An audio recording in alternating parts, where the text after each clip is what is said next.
So, first of all, thank you so much for being here. I really appreciate it, and I think that you guys can see that the admiration that we have for Sasfin is real. I think that people talk a lot about partnerships and sponsorships and working together, but far more often it's on their terms. So I wrote down some questions, and then the rest of it I'd like to ad-lib with you. But this one was a very specific one I wanted to just quote word for word. I wrote here and I said, thank you for your support for the last 2 years. Not just for us, but for all the other small businesses mentioned tonight and all the other small businesses in the showcase. That video is old. We've now done about 80 episodes. I want to know why, genuinely. Why would you and why would Sasfin support the Tryst? Why? In creating content for small businesses. And why not push the heavy corporate branding through the process? I'm just curious. I think it's fair to ask what your thinking was and why you did it. Firstly, thanks for having me. Mark, what you've done for your business and for all these other businesses over the last couple of years is quite remarkable. I think he deserves a big round of applause, everyone. The space is beautiful, you know, and a lot of vision when you walked into the gym and turned it into the Tryst, so well done. You know, I think for me, one of the most satisfying moments as a bank, as a person working in a bank, is when we meet a client of ours who we funded when they were small, many years later, and that company has grown into something, has grown into their potential, has employed people as a result of that, has created as much value for themselves, for all their stakeholders, for the economy at large. I can't think of too many things which are as satisfying as that. And fortunately, that happens quite often. I was recently in Cape Town. I met a client of ours that we funded a few years ago with a small loan, a couple million rand, small loan in the context of business lending. And today, that company is doing a turnover of a few hundred million rand. It's the most remarkable business, and there are so many instances of that. Unfortunately, as a lender and as a bank, you aren't always able to provide funding to small businesses, because I think the reality is that many businesses aren't able to see it out, and therefore we have to be quite cautious in how we grant credit, because that's very important to building a sustainable business for ourselves and ensuring that we can support others. But that frustrates us. We get very frustrated when a small business comes into us and they ask for a funding line, and we just don't feel comfortable with that risk profile at that stage of the business's development. But we always recognize that in those businesses there are diamonds, and we thought, how can we help these businesses? And we think, how can we help these businesses through other means? And not just in terms of the partnership we've done with you, but in terms of many things we do.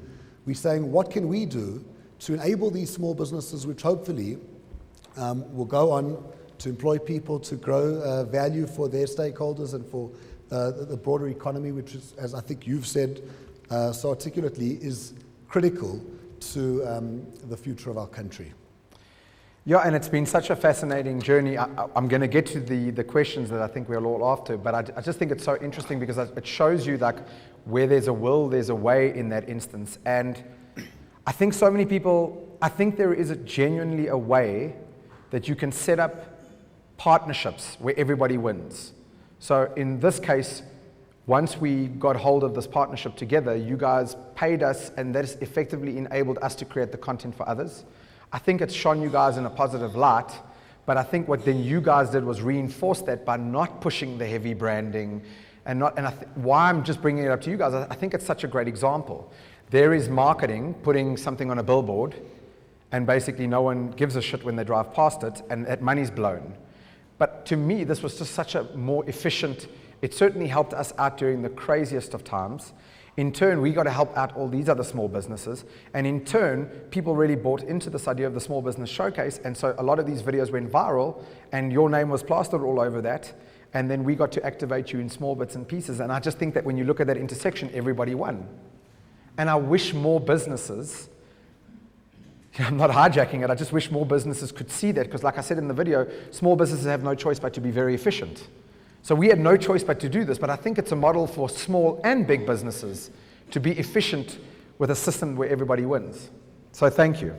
So the event is called Ignite, and obviously the goal here with the event was obviously to connect people. It's so wonderful to see.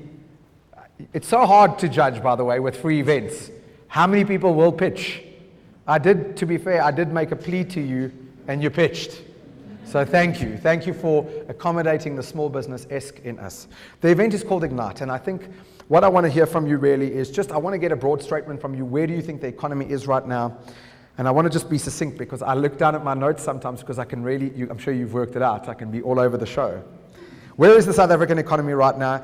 In your case, Sasfin deals with so many businesses across multiple industries. So can you give me a summary of how you see the state of business from your perspective? Yeah, I've been quite overwhelmed, actually, and maybe we've just got a very small lens into this huge economy. But in the last 12 months, we've grown our loan book, which is all to business, some small, some medium, by over R1 billion, which in our context is a big number. It's close on 20% growth in loans.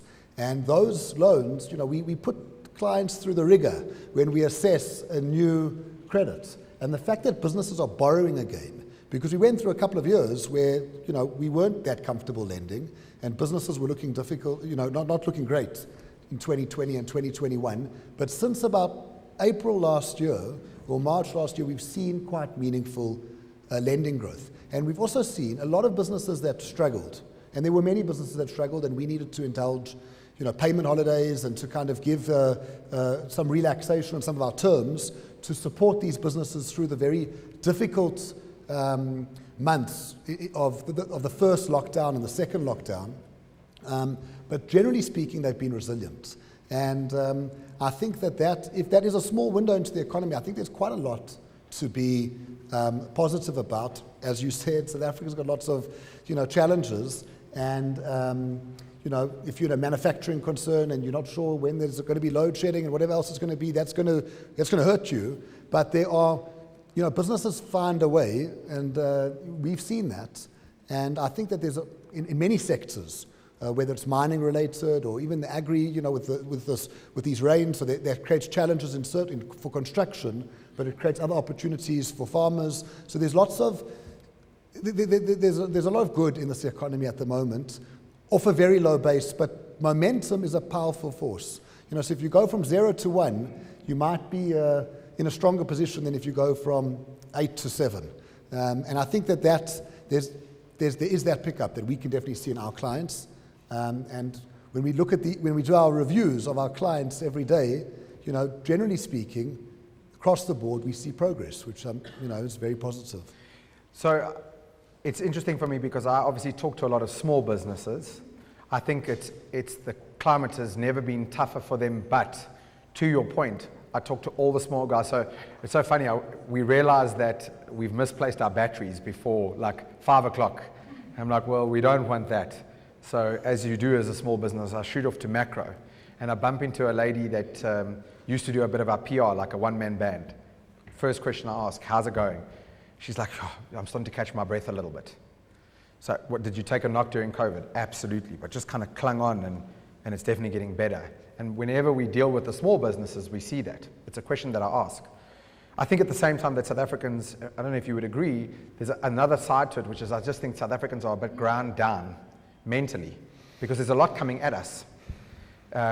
If it's not load shedding, it's playing dodgeball with the potholes. There's just a lot coming at you, and then you watch those numbers tick up a little bit, and so then immediately the anxiety in you sets up. But I can't help but feel there is a sense of positivity, and I think why I was so keen to just have everybody together again is not just to listen, it's just to kind of believe again. We can't worry about everything else out there, we just have to worry about our locus of control, and we know that intellectually, but sometimes to act on the emotional basis of we can only focus on what we can control. So in this room, we have a group of people that were actually willing to get the fuck out of their house. And that isn't a beautiful thing. Thank you. So shifting tack, I kind of want to understand, you're a business, you run a business in the form of Sasfin. I want to pick your brain a little bit in terms of how you've approached the last 2 years. But the second part to that is it, I assume it's different now and how you're approaching it. So what was your strategy in the last 2 years, and what is your strategy now in running your own business? If you're trying to ignite growth in your own business, how are you going about it? Yeah, so it's a great question. In the immediate aftermath of 26th of March 2020, or call it the 3 weeks leading to that, we had one thought on our mind, and that was to survive, right? As I think every business owner had. We weren't quite sure what would happen. We were buying laptops, we were making sure that our clients would be able to transact with us as we moved to remote. It was a complete survival mentality. We were shoring up the balance sheet, we were procuring bigger funding lines, we were kind of holding quite a tight line on credit, and you went into this defensive mode, which I think most businesses had to go into that space. But now that we've kind of traded through that, and one interesting thing just on our lending book is clients that went into arrears, which is kind of they were late with their payments or missed payments, many of those clients have continued to struggle. But what we have seen is that fewer and fewer clients are going into arrears, and many clients have cured their arrears. That, now that we built a resilient base, we kind of strengthened the balance sheet, we ensured that we were ready to deal with this new world through the investment that we made into kind of digital. Now the question is, well, how do you now change to a growth mindset? And that's not so easy to switch these taps. When you kind of are holding the fort down and now you want to move forward. But we've entered into a great partnership with the FMO, which is the Dutch Development Bank, where they've given us the funding kind of support and line, which enables us to provide loans to smaller businesses who we wouldn't ordinarily have been comfortable with the risk profile.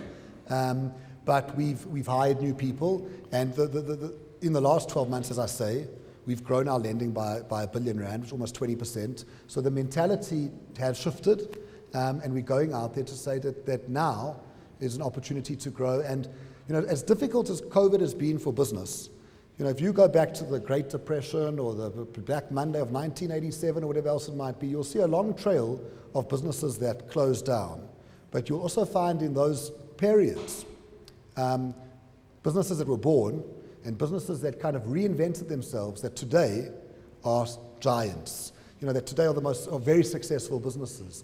So in every crisis, there's always opportunity, and it's a question of being quite selective in what you do to ensure that you're going to back the guys that are going to navigate these choppy waters. How did you get your people to switch mentality, to go from defensive to offensive, let's go? How do you get, because you've got a few hundred people in your stable there, so how do you go from okay, just rein it in, and to be fair, don't kill the golden goose. Anybody who has a business would understand that. Then how do you flip it? How do you say just kidding, now let's go and attack the market? And how did you message it? I'm just trying to get into your head a bit. Look, we never put out a message. Even when we were holding the fort down, we didn't put out a message that we're holding the fort down. So during that time, we try to be as consistent as possible. Got you. In the way we kind of managed our people, in the way we managed the way we engaged, because the last thing your clients want is that you become what do they call it, a fair weather bank, right? You're only there in the good times. So we were quite adamant that we were going to support our clients that had been with us and had demonstrated goodwill over many years during this time. So I don't think it was such a dramatic shift in the mind of our people, even though at a management level we were holding tight. I don't know if I can pin down exactly what we did and how we go about it, but it's a journey. We're still doing it. Yeah. So you also talk to lots of other business leaders, right? Because you're dealing with other heads of businesses in line with what you do. Maybe could you share some of the lessons you've learned? You've watched other people, other leaders doing things, and maybe could you highlight a strategy or a way some of these business owners / leaders / execs went about really thriving during this time, and maybe not the ones that had perfect businesses for COVID? I think that risk management is important in business. small business and big business. Yes. And business is about taking risk. Any entrepreneur has to take risk. And if you're going to kind of operate on a no-risk basis, then go and become an accountant or a doctor or something else, right? But if you want to own a business, you own the business of risk. That doesn't mean that everything goes now, and you must just throw caution to the wind and go and build a business. I think it's important to say, I'm building a stable base. And that means that base will see me through difficult times. And that's the reality is the businesses that did that before COVID. Yes. This was less about the guys that woke up. I'm talking about bigger businesses now. Yes. It was less about the guys that woke up in COVID and now said, I'm going to shore up the base. But the businesses that ran on sound principles before COVID were the ones that survived. COVID kind of knocked anything which was sick to begin with. And those businesses that ran on a sound base, now what we're seeing is they've lost 3 or 4 competitors. They've consolidated a bit, and now they can attack in a different way. They can adjust their pricing to bigger businesses because it's a less competitive space. So I think that is a very key thing. Not everyone has the luxury of doing that. You know, when you're starting out, you've got to kind of get yourself out there, and sometimes the strategy of shoring up can be the riskiest strategy of them all because you've got to take advantage of the opportunities. But this is a fine balance, and any great entrepreneur is the chief risk officer of their business. That's the reality. I'll attest to that. So, you know, hindsight is 2020. We tend to celebrate our victories and not our losses. Can you think of, when you look back in the last 2 years, can you think of maybe a blind spot that you had? Something that you either got wrong or just a blind spot. You were trying your best, but you just didn't see it. And you're like, well, now looking back, I kind of mucked that up. Or not mucked it up, you know what I mean? Just a blind spot that you had. Yeah, I think that this work from home story has had lots of... right? Maybe I should say no more. I think the response kind of like answered my question already. But, you know, I think that there have been lots of advantages.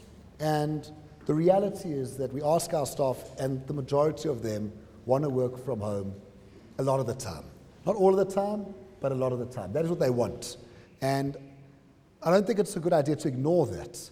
You know, if there's a person living in Soweto and they've got to take 2 or 3 modes of public transport and leave the house at 5:30 in the morning to arrive at the office at 8:30 or 8 o'clock and spend 25% of their take-home pay on public transport, I don't think it's a good idea to ignore that and say we need you in the office because it's good for culture, it's good for learning, and it's good for what we're trying to do, because that's a real, you know, it's different when you're living in Sandton and working in Sandton, and it's, you know, but at the same time, I think we have dropped a few balls operationally, that's cost us, you know, it's cost us service to clients, it's cost us, you know, we've made mistakes. I'm not sure to what degree that would have happened, those balls would have dropped had we been working from the office. Because sometimes what happens is that something's going wrong in the person's own small universe, and then they shout, the systems are working, and then someone next door says, well, have you logged a call with IT, or have you done something about it? But at home, the person it might not actually escalate up the line, and then the problem escalates. So how we navigate that, I still actually haven't learned. So I'm identifying the problem, I haven't got a solution, but it's a challenge, I think, to kind of manage this work from home, all the benefits, while ensuring great operations and service and, you know, great business. Yeah, I can relate with you. If my team's listening, there's no such thing as remote. Just be clear, good chat. Just checking. My last question for you. We've obviously all gathered here, and the goal is just to really think about what are the things that we can do to move forward in our individual capacities, as business, either leaders, as execs, whatever position you hold. So as you leave the audience, I'd love for you to just share your piece of advice around how to ignite growth. From your point of view, what is the advice that you would give the people sitting here on some of the things that they can do, broadly speaking, to ignite growth from a business perspective? Look, firstly, I think that Davey, I think he's a better he's got a better answer to what's needed to ignite growth than what I can give. You know, at the end of the day, you've got to fight. you've got to scrap. You've got to have grit, and you've got to push. And if you're going to buckle at the first moment where things aren't going the way you want them to go, and things go against you, then obviously there's not going to be growth, especially in an economy where there is no growth. So the nature of operating in South Africa as a business person is that you're going to have to deal with curveballs and speed bumps and whatever else, and you've got to just fight. And I think that the guys that do that, I think that there's huge opportunity in many different segments of this market. There's a lot of opportunity. That's one thing. And I think the other thing to think about, is as a small business owner, is how can you scale your business?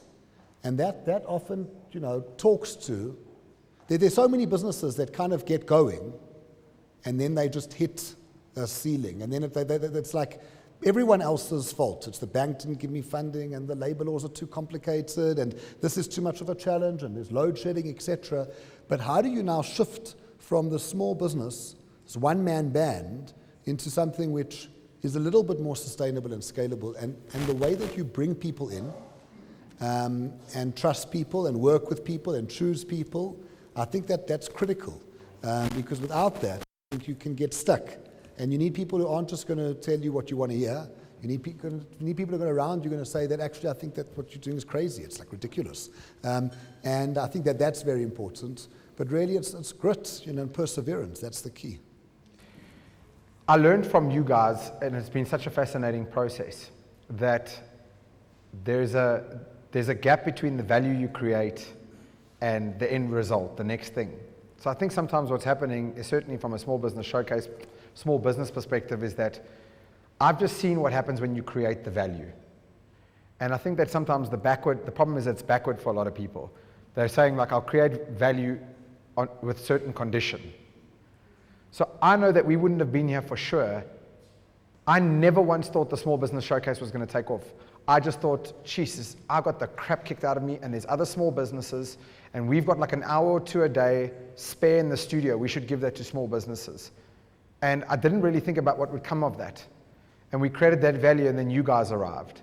And then even with you, we were like, can we just keep creating the value?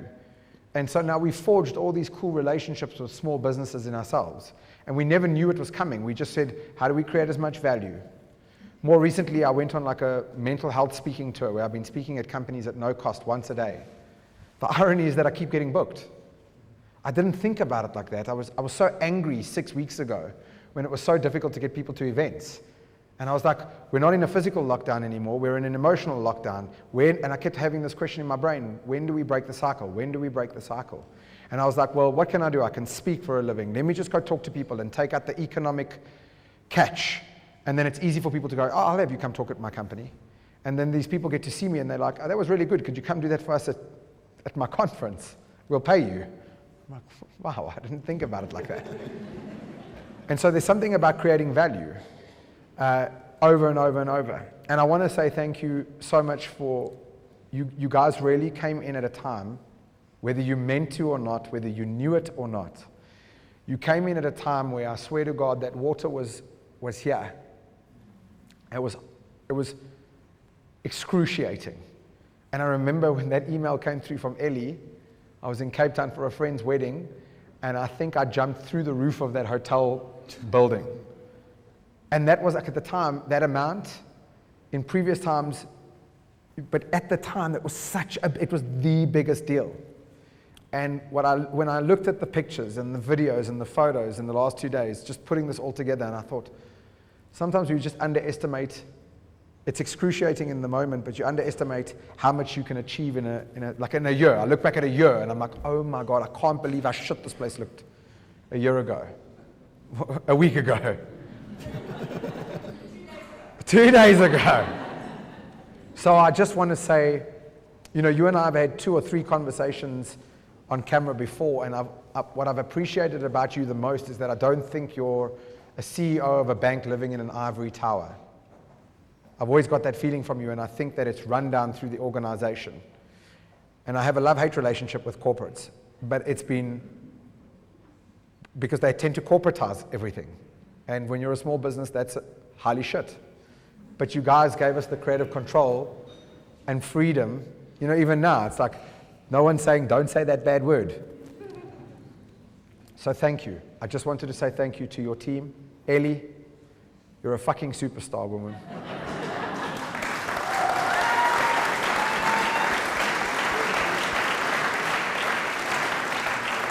And not to forget Reshmi and the rest of the team. There's so many people we've dealt with. Thank you for your time. No, it's a pleasure. Please give him a round of applause, ladies and gentlemen.